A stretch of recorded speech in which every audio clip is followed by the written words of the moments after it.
A recovery is the last thing we need. Jet's presentation is provoking titles of the addresses we have in this event. At a very long and successful career in the travel industry, he had held senior positions in companies like Kuoni, etc., and was on the management board of Route. Enough, and said we need another way of traveling, and founded Low Season Traveler. The company is dedicated. That means better usage of resources, financially, ecologically. You could say it's a way of much of flat, but it's also a way of flattening the curve for tourism. Jet is also a managing director for World Tourism Association of Culture and Heritage, and if anybody left, they have made a great web, which I would highlight. So bring me back to my starting remark, very provoking. I have met Jet during. I know him as pleasant, helpful, and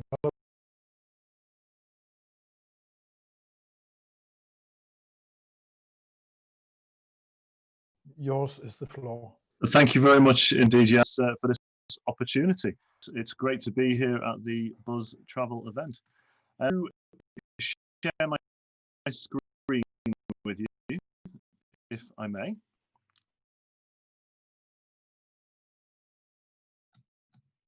And hopefully you can all see that now. So yes, my name is Jed Brown. And indeed, I have founded the organization Low Season Traveler. I'll talk to you today about why, a recovery is frankly the very last thing that we need. Let me click on to So how are you all doing? How's your lockdown experience been?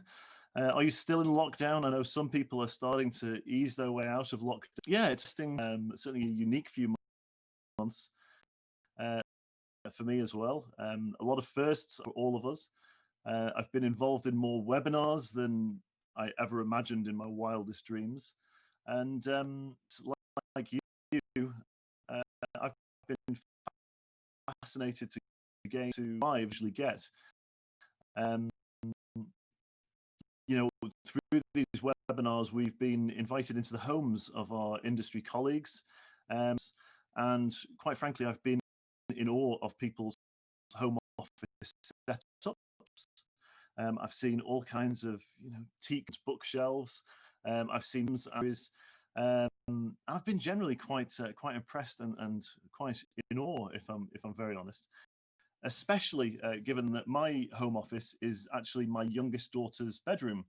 And frankly, it's a little bit different to some of the ones which I've seen. Home office, hopefully you can see that very clearly. You might see just over onto the right side in the corner, there's a little desk and a black screen, and that's where I'm speaking to you from right now. I've got a virtual, I'm professional for the other areas, but this has been my office for the past 3-4 months.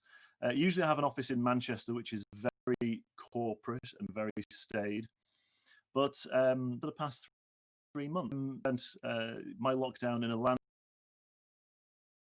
of kittens, fairies, unicorns, and actually it's been wonderful. I'm surrounded by the hopes and dreams of the next generation, and actually it's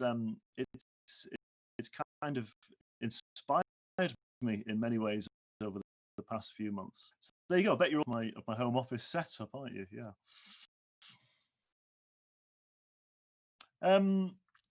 So look, I've created a virtual background now, and I didn't have to show you and you could have been none the wiser. But when I'm that brutally honest with you, you're more likely to, because I'm being honest. Why would I lie about being in my daughter's bedroom?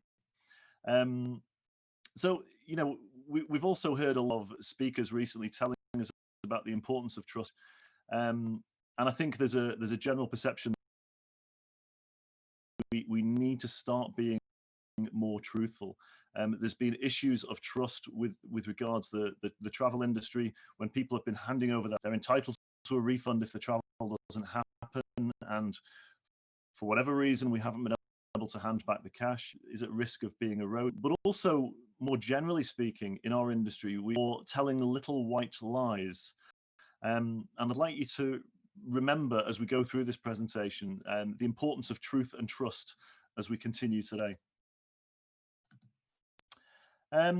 So how are you feeling about the recovery? You don't need to be predisposed by what I've said at the very beginning. Maybe you're excited. Maybe this is you.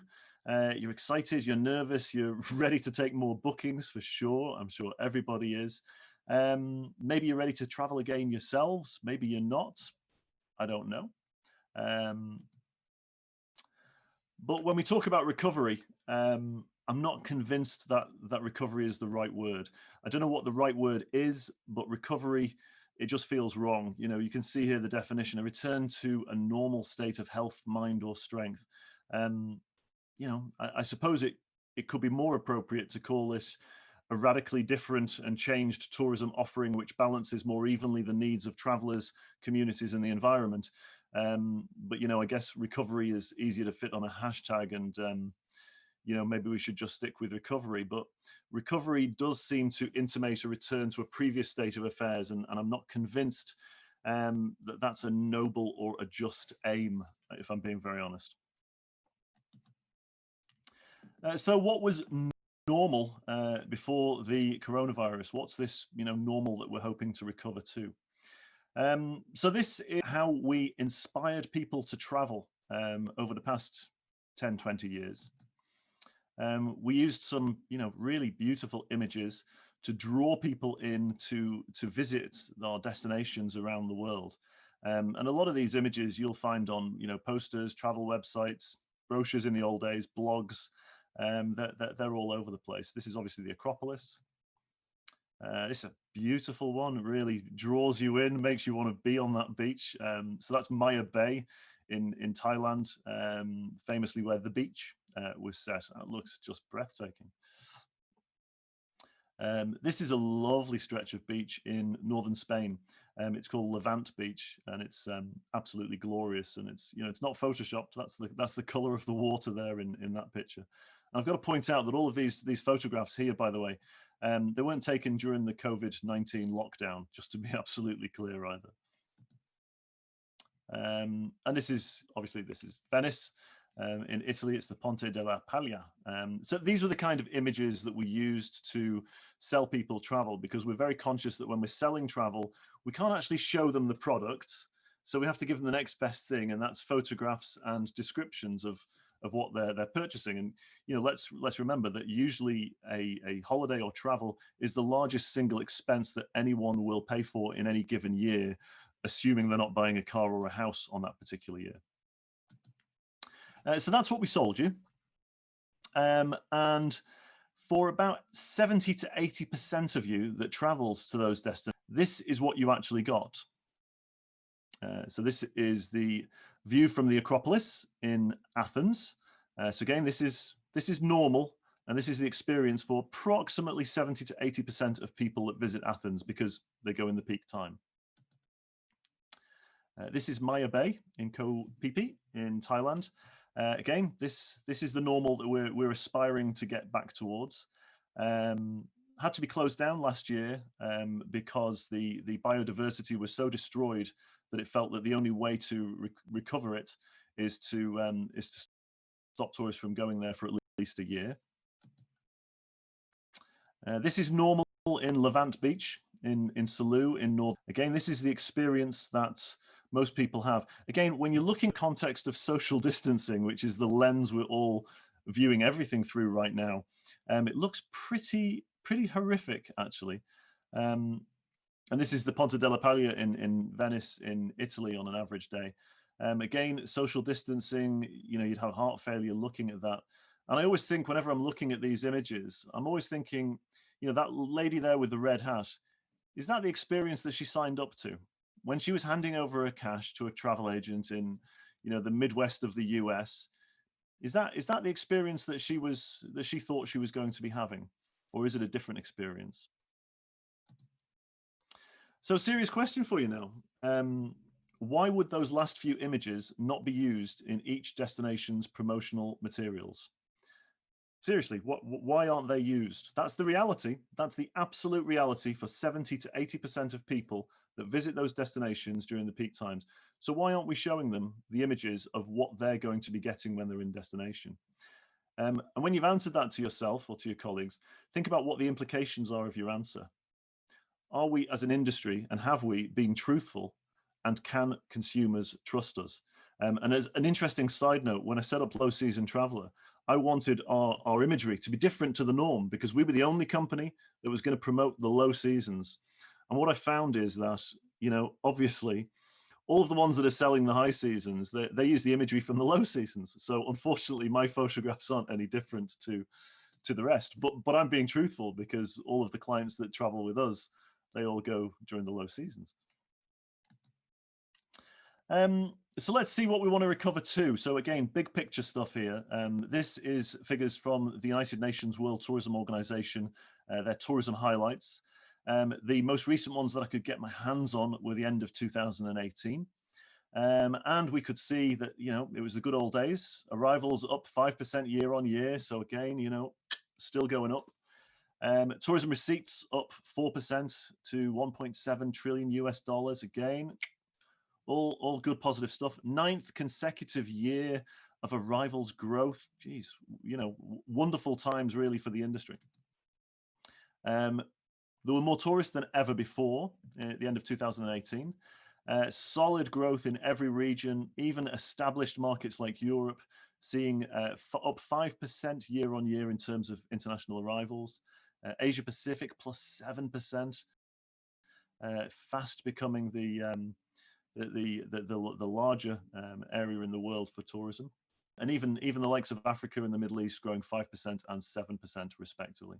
So every region in the world taking more arrivals. That was normal. UNWTO interestingly stated when these figures were released that it had the best ever year for the world. It had the best ever year for tourism. And it's just interesting when you really think about that. What we're saying is the best ever year for tourism is purely on numbers of people arriving and cash. That's what it's all about. No mention about anything else there. That's what it means to have the best year in tourism. Nothing about local communities, nothing about culture, nothing about heritage, nothing about history, nothing about that, just numbers and cash. And these are the organizations that are leading us in our industry. This is a really great one. I love these ones. So this is showing the arrivals and receipts over many years, actually going back as far as 1995. And what I love about this is when you look backwards at past disasters, and there are graphs like this that actually show the past disasters on there. But you see in the fullness of time how major crises are little blips. It's not going to be the case this time around. But even the GFC, you know, the global financial crisis at the time was utterly horrendous for any of us that were in the industry in 2008, 2009. But when you look back in time, recovered really quickly, and it's just a little blip. It's the same with the tsunami in 04, 05. It's the same with SARS, with MERS, with any disaster. We kind of got lazy. We as an industry, we got fat and lazy, and we figured that any external shocks will just be a blip. And for the most part, they have been. Again, this is a really good one if you haven't seen it, from the UNWTO. And it was where they did their predictions up to 2030. And they predicted that there was going to be 1.8 billion tourists in 2030. That's 400 million more than were in 2018. See, we hit the figure for 2020 2 years in advance in 2018. Granted, we're going to have lost a little bit now, but we were marching way above that. We were going to be ending up on over 2 billion international arrivals by 2030. Now, when you look at the over-tourism photos and data that we've seen so far, you know, we were walking into a relatively major issue, actually. But anyway, the whole tourism industry was celebrating. The numbers are still going up. Everybody's happy. That's normal, and that's what we're looking to recover towards. Then COVID-19 came along. This is obviously very clearly the knitted version of COVID-19. The colors might not be accurate. I've seen it green, I've seen it blue. But like I say, this is the knitted version, which was just a free image which I managed to get off the web. And again, from the UNWTO 2018 highlights, this chart here shows why tourism is important. And frankly, this is the stuff that we lost when COVID-19 hit. You know, the 1 in 10 jobs which tourism creates, the 6 trillion in exports, the 10% of the world's GDP, the jobs, the economic growth, the 30% of service exports. That's all the stuff which we also lost, and we're still feeling the pain from when everything stopped due to COVID-19. But we went from over-tourism to zero tourism overnight in a heartbeat. And we instead gained this. So, you know, this is the canals of Venice, and it's incredibly transparent water, never been seen in living memory, where you can see the bottoms of Venice's canals. So you've got to think, you know, if this is, you know, if recovery is the opposite of this, you know, do we know that recovery is well on the way when we can no longer see the bottom of Venice's canals? Do we know then, okay, we're recovering now, you know, we gained this, lions on the road because the roads weren't being used in East Africa. And again, this is northern India. Usually you can't see the Himalayas. You can never see the Himalayas due to the pollution. So again, presumably, when you can no longer see the mighty Himalayas from northern India, then you know that, you know, we're back on track. We're on recovery. You know, recovery, I don't think it's the right word. But we also lost this with COVID-19. This, you know, over-tourism, like I say, over-tourism to zero tourism overnight. And these were all of the headlines which we were kind of getting used to in our industry. You know, loving the world to death, the good, the bad, and the ugly of over-tourism. Kyoto, I mean, look, over-tourism was everywhere in the world. And, you know, it's like the frog in boiling water. If you're not familiar with that, it's that when frogs are in water, if you gently heat the water, they don't realize they're dying until the water's boiling and they're unable to jump out. And it's the same with over-tourism. A destination only recognizes it's suffering from over-tourism when, frankly, it's far too late. So we only saw the ones which had identified where it had gone over the tipping point. I think there was a whole raft of destinations which were suffering from over-tourism, but just hadn't recognized it yet. We also lost this. Some of these are pretty hard to read, but this has started to become more commonplace now around the world with the over-tourism at the end of last year. Tourist, your luxury trip is my daily misery. This isn't tourism, it's an invasion. All tourists are bastards, excuse my language. Tourists go home. And then a group there saying tourism kills Mallorca. Again, this is the normality. Recovery equals. So is this over-tourism or is this mismanaged tourism? What is over-tourism? You know, over what? I always figure, you know, to be over something or under something, you've got to have a point of reference, surely. And that's why I hate the word over-tourism, but there's no better expression for it. But I can tell you here today, I'm overweight.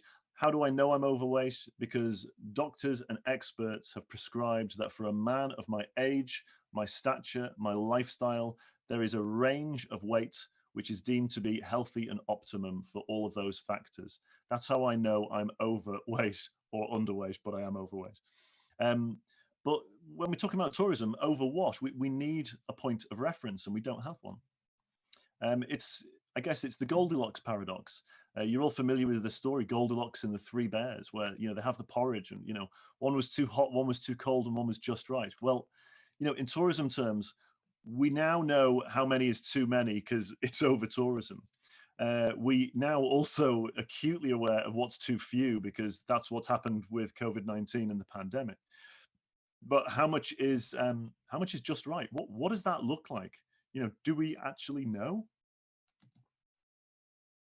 So how many tourists is just right? Not per year, but at any given time.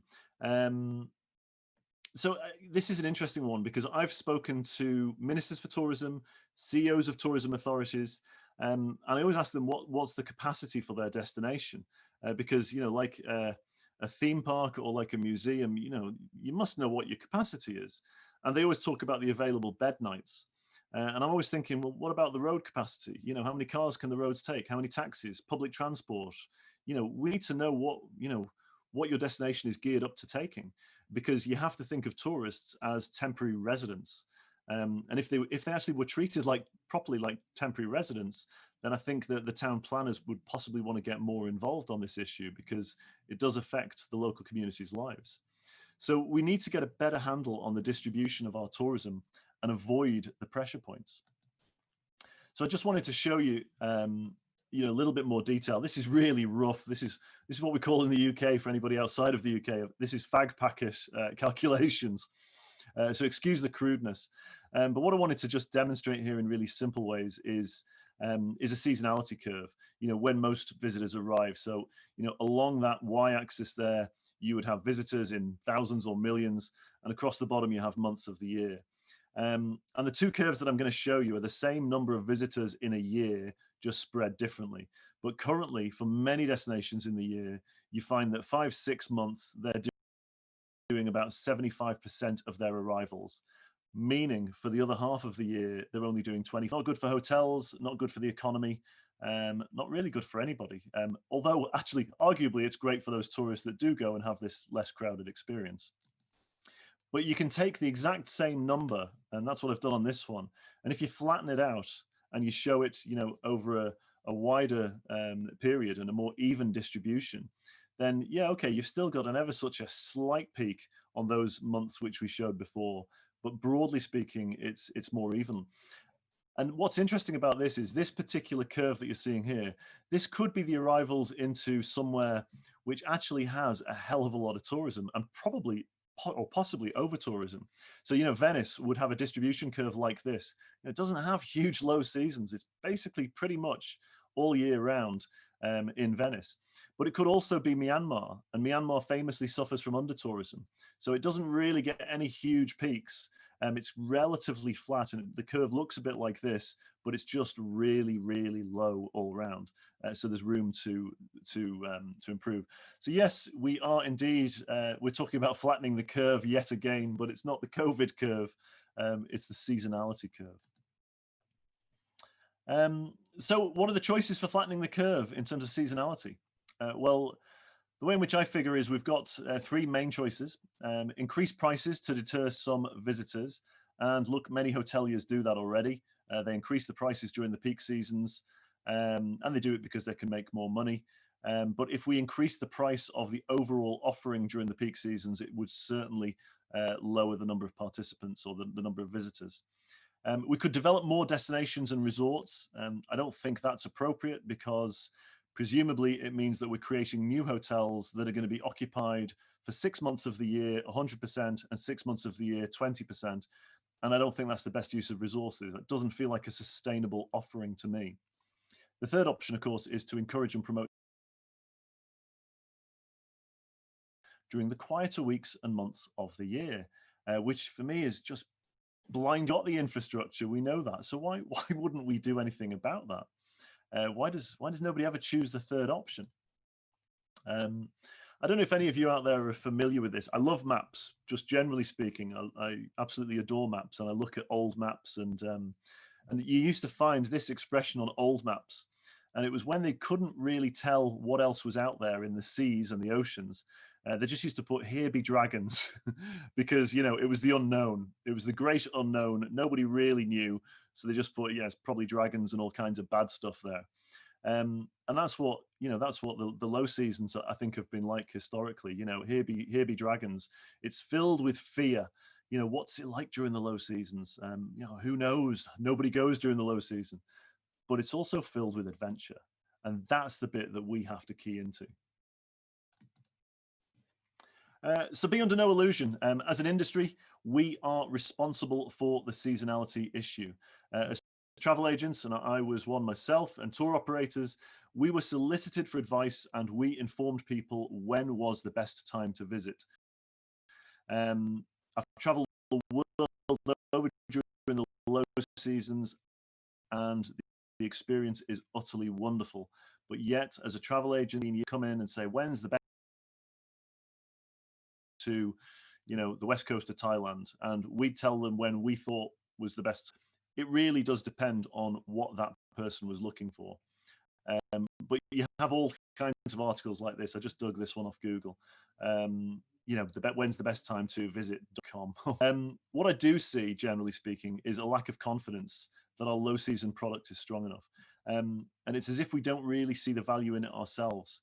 And I say the same for the UK when I speak to different people in parts of the world like Greece and Spain, and they're saying, oh, look, but nobody comes in the winter. And I'm like, well, why not? It's utterly wonderful. And when you start to explain to them why you love it, and almost filling with pride, saying, yeah, actually, it is a pretty good time to be here when you think about it that way. And I'm like, well, yeah, but you need to have the confidence in that, in your product and offering during the low seasons. People will absolutely come for it. For those seeking something authentic, different, adventure, excitement, culture, heritage, weather is not a critical factor. So I can't stand it when people say, look, the low season, but that's when the weather's not good. Well, what's not good weather? Ranulph Fiennes, the great explorer, says there's no such thing as bad weather, only inappropriate clothing. Couldn't agree with him more. If you crave adventure, excitement, culture, heritage, stick a coat on. It's not hard, is it really? And on that note, what's the difference between a city in the summer and the same city in the winter? So this is just a city example of what we're talking about on low season stuff. So I scraped these off. It was last year, actually, but you can do the same again yourselves at any time. 2 identical itineraries for a long weekend in Rome, in this case. Flights with Ryanair, same flight times, same days out and days back, same hotel, 5-star hotel. Why not? We're worth it. Lovely hotel, by the way, the Romana Palazzo. Transfers to and from the airport, 2-day premium hop-on, hop-off bus tour, exactly the same itinerary. In July, the middle of summer, £1,093 sterling, or £546 per person. And in December, half of that. So in the summer, you have queues of up to 3 hours for most attractions, including the Colosseum. You have those signs that a bit like at Disneyland or any of those theme parks, 2 hours from here, 1 hour from here, etc. The winter, no queues, straight through. Twice the price, as we've seen, it's half the price in winter. Service levels are likely poorer due to crowds. Studies have shown that levels of service in hotels decrease the closer they get to full occupancy. Obviously, you've got staff that are really sort of pushed to the limits, and the service levels tend to go down as you get closer to full occupancy. So when it's less occupied in the hotels and in the restaurants, the service tends to go up. So in the winter, you're probably going to have better service levels, more chance for local interaction because there's less crowds there. Locals are going to unlikely to have any time to interact with you in the summer because they're so busy. In the winter, all the sites are still there. The Colosseum's not going anywhere. It's still there in the winter. The only difference is you might need to bring a coat because it could be chilly. That's it. If you had a business which had 70% reliance on one product or income stream, it would be patently ridiculous if you didn't monitor and manage it incredibly carefully, and if you didn't make serious efforts to reduce the overall reliance on that single product line. Why? Because if you've one customer or client, then you lose your business. And this is why so many European destinations right now and other destinations around the world are frantically trying to reopen their resorts when it's quite likely that it's unsafe to do so. Their single biggest product line is catering to peak season clients. And in this case, it's the summer season. The summer is their biggest, if not only, opportunity for tourism revenue. So what happens when something comes along and decimates that cash cow? Well, it's not just a blip, but it's a crisis. And at that, it's a rather large crisis. I was going to have on here a video of Blackadder outlining it, but I couldn't get the sound to work, so I'll flick over it. Oops, there we go. So crisis is, of course, just another word for opportunity. We're starting again. This beautiful picture here is meant to be the sun rising, the dawn of a new beginning. And the time to flatten our seasonality curve has frankly never been better. Now is the time, and these are some of the travel trends which have been identified recently by the Association for British Travel Agents, Forbes, CN Traveller, and a number of others which I've been monitoring over recent months. We're craving real experiences more and more. These are the traveller trends: slow travel, sustainable travel, responsible travel, cultural heritage travel, adventure travel, experiential travel, authentic travel, ethical travel. And more as a result of COVID-19, travel without the crowds. And that's what we're going to want increasingly to be able to offer. So you might be thinking, well, Grace, you know, what can I do, Jed? I'm a small-time travel agent or a small-time business somewhere in the world. And you're thinking, what can I do? And I just wanted to sort of bring out this quote. You can read it in your own time, I guess. It's often misattributed to Nelson Mandela. It wasn't Nelson Mandela that came out with this. It was an American lady by the name of Marianne Williamson. But what I suppose I'm asking people to do is to take a stand and commit to making a change. Recognize that, you know, that you, that me, that each one of us can absolutely make a difference in our own small way. And it just, I love this part. Your playing small does not serve the world. And I kind of love that. It makes me think, yeah, we need to actually stand up and you know, be counted, really. Because, you know, frankly, I think that a lot of the leaders in our industry, you know, I think they've let us down in many respects. I think it's utterly ludicrous that, you know, that this is the first time we've ever had an organization which has decided to promote low season travel. I can't quite believe that nobody ever came up with that before. And that's just tantamount to how lazy we all became, I think. When you buy from a small business, an actual person does a little happy dance. Small independent businesses are saviors of our industry. I'm absolutely convinced of that. People are more conducive than ever before to purchase from smaller businesses. And that's because our mistrust of large organizations is actually just getting worse and worse. We've seen already the likes of Apple, and I've got my Apple phone myself, but I know that they've put planned obsolescence in here, and I know that I'm going to have to buy a new phone in about a year's time, not because there's anything wrong with that one, but they've basically programmed it to be obsolete. Apple have been caught out for that before. Volkswagen rigging the environmental tests. We've seen that come out. There's been rumors now and various reports that Nissan have been doing exactly the same. They're in the expression from around here, they're mugging us off. They're treating us for absolute fools. In many cases, they can't be trusted. I think corruption is rife, frankly. And that's why, you know, I want to put my money with the small guys who, frankly, I can trust. So we're recognizing that these giant corporations, you know, increasingly are not to be trusted. So large corporations with private equity backing have to serve their shareholders first at all costs. It's profit before everything else. And that's how the model works. That's how business works. And you know, small time guys, I suppose, like me, maybe like you, we don't have to serve shareholders. We can do what we want. And if we want to do some good in the world and not make quite as much profit, we can make that decision. We can make that call. And I think that's what I'm asking everybody to do. And you know, you're going to get that warm, fuzzy glow inside. These are three people here who I have a huge amount of admiration for in our industry. They all serve their respective communities first and foremost, but they also have a genuine and authentic passion for their subject, and they actually deeply care. They tend to do the right thing morally and ethically at every turn. You've got Chris Flynn there, who set up the World Tourism Association for Culture and Heritage. You know, setting up an organization like that from nothing, when you've got a whole load of big players around in terms of organizations, and he's doing it because he deeply cares for it. Carolyn Childs, founder of My Travel Research, huge respect for Carolyn. Not only is she incredibly knowledgeable, but she helps other small businesses out, and she helps them to release their inner potential. She's an absolutely wonderful lady. If ever you see her talking anywhere at any event, make sure you sign up. It'll be worth every minute of it. John Howell here, my former colleague and boss. set up Avia Dev, but also he does an awful lot of work with gorillas in Uganda. He's really passionate about Africa generally and aviation in Africa, and he's desperately trying to make his difference to the continent of Africa and its connectivity. So these are just three people I wanted to shine a light on. And you know, shining a light is what it's all about as well right now, because frankly, we live in a time when everyone wants to be in the spotlight.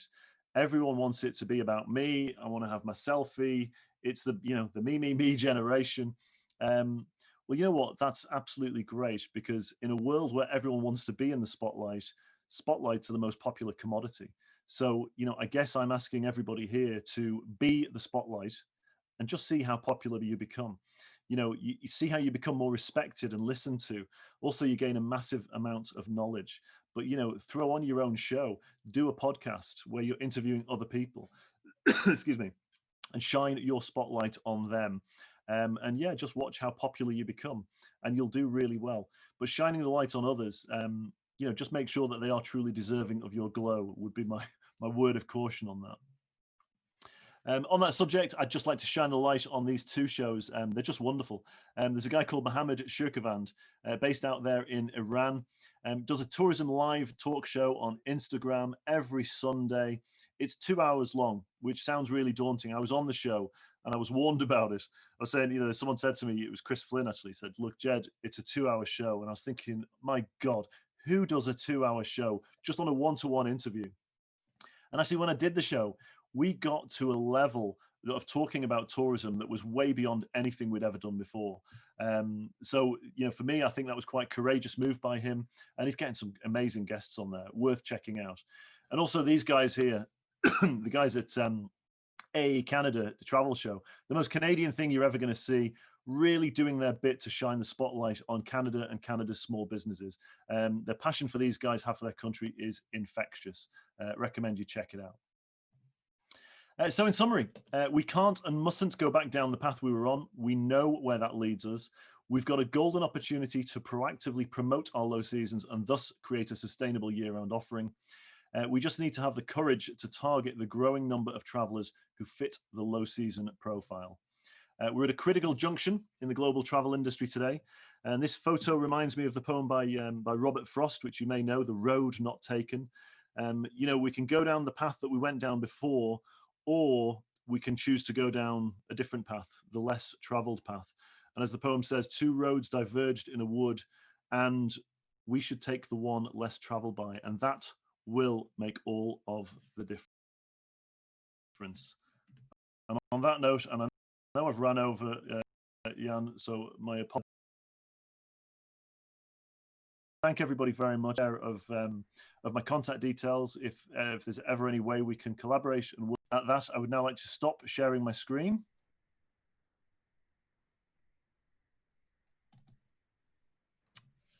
And hand back to you, Jan. Thank you very much, Jed. Great insights, and as we spoke about, delivered in a very entertaining way. One question, Jed. We have been speaking a lot about new ways of traveling, avoiding over-tourism, new destinations, and we all know what to do, but the implementation is damn difficult. How is this offer received before COVID, of course? How were you received in the market? Yeah, it was interesting because obviously we started out as a podcast, first of all, which was in the end of 2018. And genuinely, I was blown away with how positively it was received. And I think that's because the tourism authorities and the hoteliers, they recognized the problem. They recognized that over-tourism was not going to go away. And when you confront them with the UNWTO stats, and you know those 10-year stats, and even the UNWTO up until the end of last year, they hadn't reevaluated the figures. They knew it was going to end up over 2 billion international arrivals, and that's that 2 billion. It's an extra, it's probably going to be an extra 300 million, and that, Jan, you possibly deal in millions. I don't. So for me, millions means nothing, and billions, frankly, I've no idea. We don't deal in those numbers, and I always say it like this: in order to understand the difference between a million and a billion, You know, if you go back 1,000,000 seconds from right now, you're about 13 days ago. If you go back 1,000,000,000 seconds from right now, you're in 1986. That's the difference between 1,000,000 and 1,000,000,000. And people don't understand that. And when we hear governments and when we hear the UNWTO talking about an extra 200, 300 million, you know, we don't realize just how huge that figure is. And it's coming like a tsunami. It is coming because tourism has only been going one way, and it's straight up. It's taken this dive. All I'm saying is let's just, before we carry on that road, now that we've had to stop, let's just think really carefully before we carry on that road, because I think we can do better, frankly. Agree. My only comment is that is not only for tourism, that's for a lot of aspects in the way we handle our economies. I agree. Jet, it's not a question, it's a remark. You can't read it, so I have to read it because you wouldn't read it aloud. Jet, this is one of the most brilliant presentations I've seen during the last 4 months. Fabulous, thanks. It's from Dov Kalman. I think he's from Israel. Oh, thank you very much. Appreciate that. Thank you. There's a guy called Sebastian. Can you read the questions, or should I do it? Hold on. Oh, I can. Oh, I can see them now. Yeah. It's the same. It's just a praise. I'll read it aloud. Oh, lovely. Yes. Nice to have praise. Thank you very much, Sebastian, for your kind words, and also to Dov as well. That's really appreciated. Thank you for taking the time to comment as well. I appreciate that. They both said it. I couldn't have said it any better. Fantastic presentation. You will be around on the Expo the next couple of days? Absolutely. I'm here for the week. What? I'm here for the week. That's good. So, guys and girls, I can only recommend reach out to Jet. I have come to know him as a very helpful guy. If you have any questions, he will be most helpful. Happy to help you. Absolutely. It'd be my pleasure. Okay. Thank you so much, Jet. And I signed these 2 comments as well. Oh, thank you very much. And thank you very much for the opportunity, Jan, and best of luck with the rest of the show. Thank you. Most welcome. Thank you.